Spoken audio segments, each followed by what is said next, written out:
Akkam jirtu kabajamoota fi jaalatamtoota biiftuu Oromoo bakkuma jirtanitti nageenyi keenya kan kabajaatiif kan jaalalaa isin haa ga'u isiniin jenna. Isaan sun oduu sa'a kana qabannee dhiyaannee jirra. Hangaruma sagantaa kanaatti hojii turaan affeerraa keenya kallattimaan gara mata duree oduu amma qabadheetti yeroo dabru oduun jalqaba.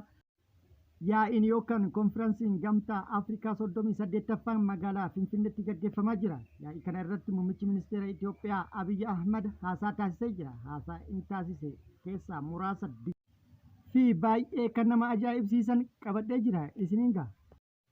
Oduun itti aanu oduu oolmaa Oromiyaati. Oduu oolmaa Oromiyaatiin lolli waraana bilisummaa Oromootii fi loltoota mootummaa gidduutti Oromiyaa bakkoota garaagaraatti gaggeeffamaa jiru. Akkuma itti fufetti jira.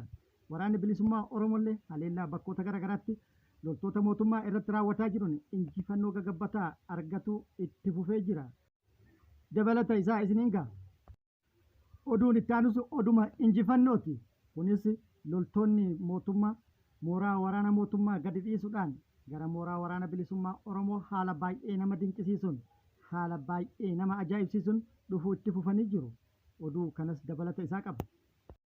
Dhuma irratti oduu ispoortiillee qabna. Oduu kanneenii fi kan biroo wajjin guutuu oduu wajjin isin wajjin kan turu ani Bariisoo Ganamooti. Guutuun oduu akka itti aanu kanatti isiniif dhiyaata. Yaa'iin yookaan konfiraansiin gamtaa Afrikaa magaalaa Finfinneetti gaggeeffamaa jira. Konfiraansiin kun beenyaa haqa Afrikaanotaaf mata duree jedhuun gaggeeffamaa akka jirus beekamaadha. Yaa'ii kana irratti muummichi ministeera Itoophiyaa Abiyyi Ahmad haasaa taasisee jira. Haasaa taasiseen hirmaattotaan baga nagaan dhuftan jedheen jira. Akkasumas yaadamni eda'amuu jiru sabdaneessummaa fi tokkummaa cimsuun paanaafrikaanizimii cimsuu fi faayidaa guddaa qaba jedhee jira. Kanatti aansuun haasawaa baay'ee dinqisiisoo fi ajaa'iboo ta'an taasisee jira. Afrikaan badhaadhinaaf nagaa ishee mirkaneessuuf daangaa koloneeffattoonni nu gidduutti kaa'an gamtaan hiikuu qabna jedhee jira. Akkasumas Itoophiyaan badhaadhina ishee mirkaneeffachuuf kutannoodhaan hojjetaa jirti jedhee jira. Falaasama eda'amuu hojiitti hiiktee jirti. Falaasama eda'amuu fayyadamtee milkaa'inaaf bu'aa hedduu argattee jirti jedhee jira. Akka inni jedhetti milkaa'ina galmaan keessaa tokko waggoota 5 darbanitti damee hojii qonnaatiin qamadii oomishuudhaan biyyoota Afrikaa irraa tokkoffaa taatee jirti jedhee jira. Falaasama eda'amuu fayyadamnee lafa qonnaa waggoota 5 darbanitti dachaan daballee jirra jedhee jira. Haaluma kanaan oomisha waliigalaa kuntaala miliyoona 700,000 oomishuudhaan wabii nyaataa mirkaneessinee jirra jedhee jira. Oomisha kuntaala miliyoona 70,000 kana keessaa parsantiin 40 qamadiidha jedhee jira. Kuni wabii nyaataa of danda'uuf keessatti gahee guddaa yookaan ol aanaa qaba. Lammii keenyas hedduutti gargaaree jira jedhee jira. Haasofni dinqisiisoon nu jennes kanuma.